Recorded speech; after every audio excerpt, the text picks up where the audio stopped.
Audio Jungle.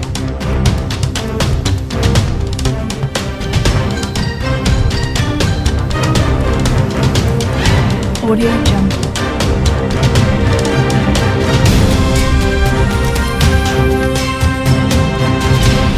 Audio Jungle. The human remains discovered in a Florida swamp during the hunt for Brian Laundrie are in all likelihood those of the fugitive sought as a person of interest in the murder of his fiancée Gabby Petito, an attorney for the missing man's family has admitted. The probability is strong that it is Brian's remains, but we're going to wait for the forensic results to come in and verify that, Laundrie family attorney Steve Bertolino said in a phone interview with CNN host Chris Cuomo on Wednesday night. The remains were discovered alongside items including a backpack and notebook belonging to Laundrie earlier on Wednesday, 5 weeks after he disappeared after going on a hike in the alligator-infested Florida swamp, and on the day his parents joined the search together for the first time. Police activity Wednesday was focused on the nearby Mayakahatchee Creek Environmental Park, where television news reports showed numerous law enforcement vehicles arriving and a tent set up inside the woods. The location is where a Ford Mustang that Laundrie drove to the wilderness was found. In the interview, Bertolino said the belongings were found near a bridge connecting the Mayakahatchee Creek Environmental Park and the adjoining Carlton Reserve. The bridge is about 4 miles north of the Laundrie family home. This is the very area of the park that we initially informed law enforcement on. I believe it was September 17, that Brian would be most likely in the preserve in this particular area, the lawyer told Cuomo. It was quite near the entrance. About 30 minutes in. The attorney also called any suggestion that the parents planted the items in the swamp awash, pointing out that reporters and police followed them into the nature preserve. He insisted that the family had informed investigators about the exact location within the preserve where the remains and personal items were found a month ago, based on the trails they knew Laundrie to frequent. Mayor Laundrie informed me that it was quite near the entrance, Bertolino said.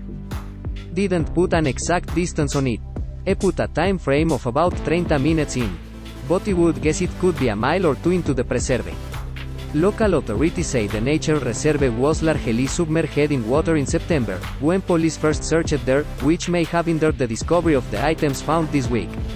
When asked why the parents had not joined the search at the park earlier, Bertolino pointed out that it had not been open to the public before Tuesday.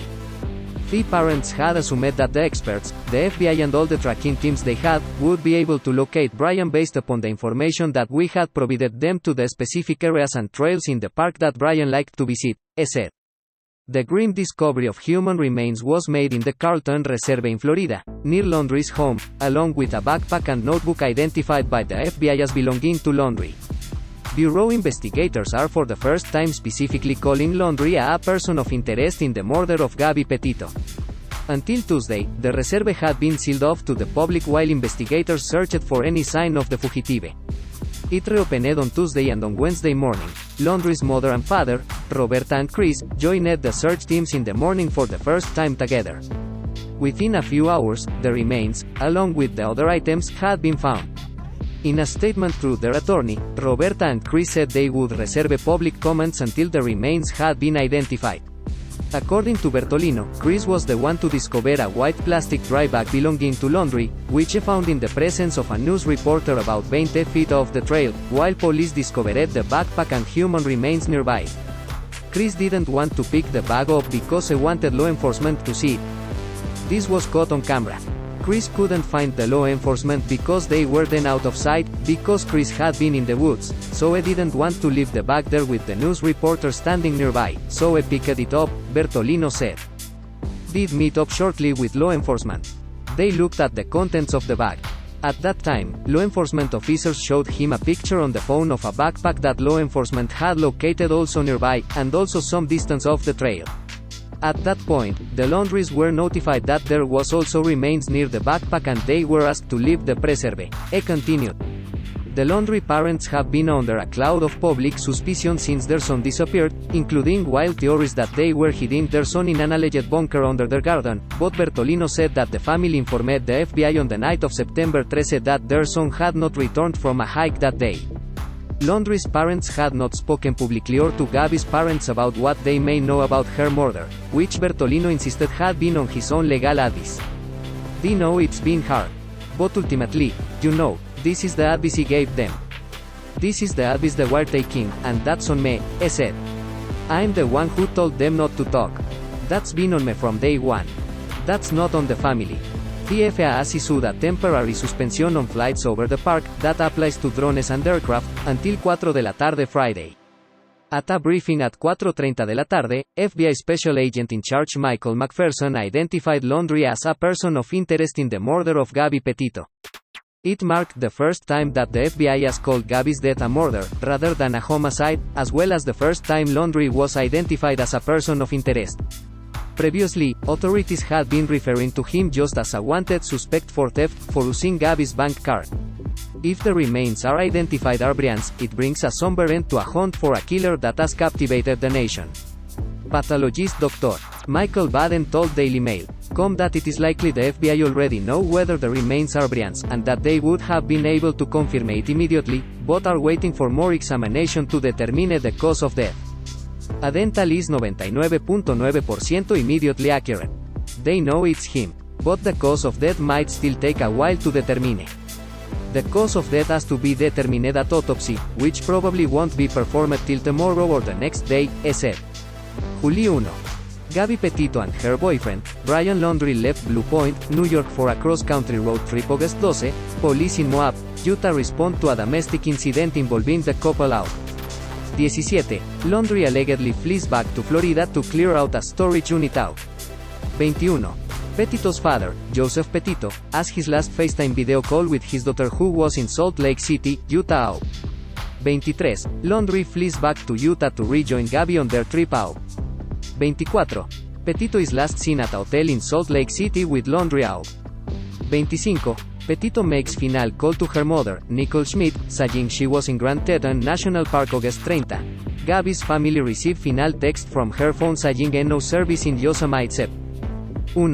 Laundrie returns to his parents' home in Northport, Florida in a van without Petito. 13. Laundrie's lawyer says on October 5 that his parents now believe this was the day they last saw him heading for a hike. 17. Laundrie family attorney confirms his whereabouts are unknown. 21. Coroner confirms remains found in Grand Tetons belong to Petito. October 12. Teton County Coroner Dr. Brent Blue announces autopsy findings which show Petito died by strangulation. October 16. Petito's parents are seen collecting her ashes from the Valley Mortuary in Jackson, Wyoming. October 20. Human remains found in Carlton Reserve. McPherson confirmed that human remains had been found, but he would not speculate on the identity of those remains, nor would he reveal how long they had been there. He told reporters at the scene, "No, you have a lot of questions, but we don't have all the answers yet.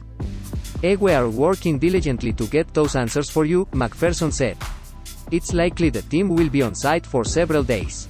Steve Bertolino, an attorney for the Laundrie family, said in a statement, "Chris and Roberta Laundrie went to the Mayakahatchee Creek Environmental Park this morning to search for Brian. The FBI and NPPD were informed last night of Brian's parents' intentions and they met Chris and Roberta there this morning. After a brief search of a trail that Brian frequented, some articles belonging to Brian were found. As of now, law enforcement is conducting a more thorough investigation of that area." In a follow-up statement, Bertolino said that the items and remains were found in an area where the parents had previously informed investigators that Brian might be hidden. Chris and Roberta will wait for the forensic identification of the human remains before making any additional comments, he added. The Sarasota County Medical Examiner's office confirmed it had been summoned to the reserve but would not comment further. Authorities have been searching the park for weeks, but the portion where the remains were found on Tuesday was previously underwater, according to NBC. The area is near where a Ford Mustang that Laundrie drove to the wilderness was found abandoned several weeks ago. Gabby and Brian embarked on a cross-country trip earlier this summer with a plan to document it all on film for their social media channels. But their loved-up Instagram persona was a far cry from the combative relationship that was playing out behind the scenes. Just a few weeks before she vanished, police in Moab, Utah, were called to the Pirates van after fellow travelers saw Brian hit Gabby. They were separated for the night, and Gabby was deemed to be the aggressor. August 26 was the last time anyone saw or heard from Gabby.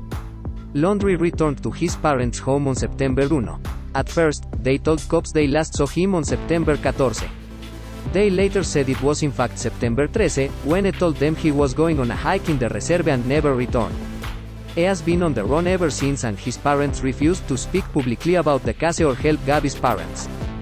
They retrieved her remains from a mortuary in Wyoming last week.